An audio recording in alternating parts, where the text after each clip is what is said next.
Hi everyone, welcome back to my channel. இன்றைக்கி வீடியோவில் summer சீசனுக்கு ஏற்ற மாதிரி நல்ல சில்லுன்னு ஹெல்த்தியான ஒரு ட்ரிங்க் ரெசிபி எப்படி ப்ரிப்பேர் பண்ணலாம் அப்படிங்கிறத தான் பார்க்க போகிறோம். இதில் நம்ம என்னென்ன இன்க்ரீடியன்ஸ் யூஸ் பண்ண போகிறோம், எப்படி ப்ரிப்பேர் பண்ண போகிறோம் அப்படிங்கிறத வீடியோவில் நம்ம டீட்டெயிலாக பார்க்கலாம். இந்த வீடியோவை பார்க்குறதுக்கு முன்னாடி நம்மளுடைய சேனலை இன்னும் நீங்கள் சப்ஸ்கிரைப் பண்ணலைன்னா மறக்காமல் சப்ஸ்கிரைப் பண்ணிக்கோங்க. கூடவே இருக்கிற பெல் ஐக்கனையும் சேர்த்தே கிளிக் பண்ணிக்கோங்க. அப்போ தான் நான் போடக்கூடிய வீடியோஸ் உங்களுக்கு நோட்டிஃபிகேஷனாக வரும், நீங்களும் மிஸ் பண்ணாமல் பார்க்கலாம். இந்த ஹெல்த் ட்ரிங்க் ரெசிபியில் எக்கச்சக்கமான பெனிஃபிட்ஸ் இருக்குது. அது என்னென்ன அப்படிங்கிறத உங்களுக்கு வீடியோவில் நான் டீட்டெயிலாக சொல்கிறேன். வீடியோவை ஸ்கிப் பண்ணாமல் பாருங்கள். ஃபஸ்ட்டு ஒரு பாத்திரத்தில் 1/2 லிட்டர் அளவுக்கு ஃபுல் ஃபேட் மில்க் நான் எடுத்திருக்கேன். கொஞ்சம் கூட தண்ணி சேர்க்காமல் அப்படியே நல்லா திக்காக நம்ம காய்ச்சி எடுக்க போகிறோம். அப்போ தான் இந்த ட்ரிங்க் ரெசிபி நல்லா சூப்பராக இருக்கும். இப்போ பால் நல்லா கொதிச்சு வந்துருச்சு. நல்லா கொதிச்சு வந்ததுக்கப்புறமா ஸ்டவ் ஆஃப் பண்ணிவிட்டு ஒரு ஓரமாக வச்சிடலாம். இப்போ இந்த ரெசிபி செய்யறதுக்கு நான் 4 கேரட் எடுத்திருக்கேன். 10 பாதாமை தண்ணியில் ஊற வச்சு எடுத்திருக்கேன். இது நான் ஜூஸ் மிக்சரில் போட்டு நல்லா அரைச்சி எடுத்துக்க போகிறேன். நீங்கள் சாதாரணமாக மிக்ஸி ஜார் இருந்துச்சுன்னா அதில் கூட நீங்கள் சேர்த்து அரைச்சி எடுத்துக்கலாம். ஆனால் தண்ணி ஊற்றாமல் அரைச்சி எடுத்துக்கோங்க. சப்போஸ் உங்களுடைய மிக்ஸி ஜாரில் அரைப்படலை அப்படின்னா கொஞ்சமாக தண்ணி சேர்த்து நல்லா திக்காக அரைச்சி எடுத்துக்கணும்.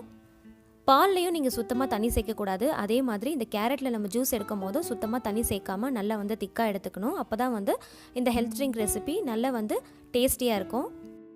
இதில் டேஸ்ட்டுக்காக நான் நாட்டு சக்கரை ஆட் பண்ணுறேன். உங்களோட டேஸ்ட்டுக்கு ஏற்றா போல் நீங்கள் ஆட் பண்ணிக்கோங்க.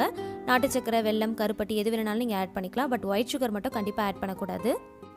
ஸோ நம்ம ஹெல்த்தியான ஒரு ட்ரிங்க் ப்ரிப்பேர் பண்ணுறோம் அப்படின்னா அதில் ஹெல்த்தியான இன்க்ரீடியன்ஸ் மட்டும் தான் நம்ம ஆட் பண்ணணும். ஸோ அதனால் ஒயிட் சுகர் கண்டிப்பாக அவாய்ட் பண்ணிக்கோங்க. அப்போ தான் இதோடைய பெனிஃபிட்ஸ் ஃபுல்லாகவே உங்களுக்கு அப்படியே கிடைக்கும். ஸோ இதை நல்லா மிக்ஸ் பண்ணிக்கலாம். டேஸ்ட் பண்ணி பார்த்துக்கோங்க. உங்களுக்கு தேவைப்பட்டால் எக்ஸ்ட்ரா கூட நீங்கள் ஆட் பண்ணிக்கலாம். இப்போ நல்லா மிக்ஸ் பண்ணியாச்சு. இதை பால் கூட சேர்க்க போகிறோம். பால் ஓரளவுக்கு வெதுவெதுப்பான சூடு இருக்கும் போது சேர்த்துக்கோங்க. நல்ல சூடாக இருக்கும் போது நம்ம சேர்த்துட்டோம் அப்படின்னா திரிஞ்சு போகிறதுக்கு வாய்ப்பு இருக்குது. அதனால் ஓரளவுக்கு வெதுவெதுப்பான சூடு இருக்கும் போது சேர்த்துட்டு நம்ம நல்லா மிக்ஸ் பண்ணி விட்டுக்கலாம். இப்போ இதில் ஒரு 2 டீஸ்பூன் அளவுக்கு சப்ஜா சீட்ஸை ஊற வச்சுட்டு அதையும் இது கூட சேர்த்துக்கலாம். சேர்த்துட்டு நல்லா மிக்ஸ் பண்ணி விட்டுக்கோங்க. சப்ஜா சீட்ஸ் சேர்க்கறதுனால உடலுக்கு நல்ல குளிர்ச்சியை தரும். கடல் பாசி இருந்துச்சுன்னா நீங்கள் அது கூட சேர்த்துக்கலாம். அது கூட நல்லா குளிர்ச்சியை தரும். இப்போ இதை கிளாஸில் ஊற்றி சர்வ் பண்ணிடலாம். இதுக்கு மேலே சாப் பண்ண பாதாம் பிஸ்தா வச்சு நான் கார்னிஷ் பண்ணியிருக்கேன். ஸோ ரொம்பவே ஹெல்த்தியான, டேஸ்டியான, அதே சமயத்தில் நல்ல சில்லுன்னு சம்மர் சீசனுக்கு ஏற்ற மாதிரி ஒரு ட்ரிங்க் ரெசிபியை நம்ம வீட்டிலேயே ரொம்ப ஈஸியாக ப்ரிப்பேர் பண்ணிட்டோம். ஒரு 10 நிமிஷத்துக்குள்ளே இது நம்ம ப்ரிப்பேர் பண்ணிடலாம்.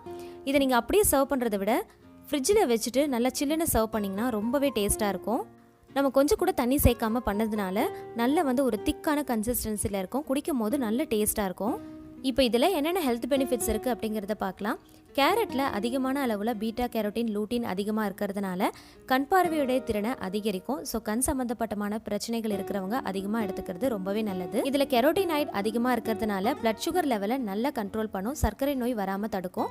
அது மட்டும் இல்லை, பல வகையான புற்றுநோய்களுடைய தாக்கத்திலிருந்து நம்ம பாதுகாத்துக்கலாம். இதில் விட்டமின் ஏ அதிகமாக இருக்கிறதுனால ட்ரை ஸ்கின் இருக்கிறவங்க அதிகமாக எடுத்துக்கோங்க. சரும வறட்சி வராமல் தடுக்கும். அது மட்டும் இல்லை, சருமத்தினுடைய பொலிவையும் அதிகரிக்கும். நம்ம நல்லா க்ளோ ஆகிறதுக்கு இதை வீக்லி ஒன்ஸ் நம்ம குடித்தோம் அப்படின்னா நம்மளுடைய ஸ்கின் டோன் நல்லா இம்ப்ரூவ் ஆகிறத பார்க்கலாம். அது மட்டும் இல்லை, செரிமான பிரச்சனை இருக்கிறவங்க, சுவாச பிரச்சனை இருக்கிறவங்க அதிகமாக எடுத்துக்கலாம். ஏன்னா இதில் விட்டமின் ஏ இருக்கிறதுனால அதையும் இது சரி பண்ணி கொடுக்கும். முக்கியமாக தாய்ப்பால் கொடுக்குற தாய்மார்களுக்கு ரொம்பவே நல்லது. டெய்லி ஒரு டம்ளர் எடுத்துக்கிட்டீங்க அப்படின்னா தாய்ப்பால் அதிகரிக்கும். அது மட்டும் இல்லை, உங்களை கால்சியம் குறைபாடுலேருந்து நீங்கள் பாதுகாத்துக்கலாம். குழந்தைங்களுக்கும் விட்டமின் ஏ சத்து அதிகமாக கிடைக்கும். குழந்தையினுடைய ஆரோக்கியமும் மேம்படும். ஸோ ரொம்பவே ஹெல்த்தியான ஒரு ட்ரிங்க் ரெசிபி தாங்க இது. அதே போல் இதில் சேர்க்குற பாதாம்லேயும் நிறைய ஹெல்த் பெனிஃபிட்ஸ் இருக்குது. முக்கியமாக ஹேர் அண்ட் ஸ்கின்னுக்கு பாதாம் ரொம்பவே ஹெல்ப்ஃபுல்லாக இருக்கும். அது மட்டும் இல்லைங்க, இதில் சேர்க்குற நாட்டு சக்கரை, வெல்லம், கருப்பட்டி இதில் பார்த்தீங்கன்னா அயன் சத்து அதிகமாக இருக்குது. இந்த ஒரு ட்ரிங்க் ரெசிபியில் எவ்வளோ ஹெல்த் பெனிஃபிட்ஸ் இருக்குன்னு பார்த்தீங்களா? இந்த ட்ரிங்க் ரெசிபியை ஏன் மிஸ் பண்ணணும்? டெய்லி ஒன்ஸ் எடுத்துக்கலாம். அப்படி இல்லைன்னா வீக்லி ஒன்ஸ் ஆகுது நீங்கள் எடுத்துக்கலாம். நீங்களும் எடுத்துக்கோங்க. உங்கள் வீட்டில் இருக்கிற குழந்தைங்களுக்கும் கண்டிப்பாக மறக்காமல் செஞ்சு கொடுங்க. ஸோ இந்த ரெசிபியை நீங்களும் ட்ரை பண்ணி பாருங்கள். இந்த ரெசிபியோட வீடியோ உங்களுக்கு பிடிச்சிருந்துச்சுன்னா மறக்காமல் லைக் பண்ணுங்கள். உங்களோட ஃபேமிலி அண்ட் ஃப்ரெண்ட்ஸ் கூட ஷேர் பண்ணுங்கள். நம்மளோட சேனலை மறக்காமல் சப்ஸ்கிரைப் பண்ணி தொடர்ந்து சப்போர்ட் பண்ணுங்கள். Thank you so much. கீப் வாட்சிங்.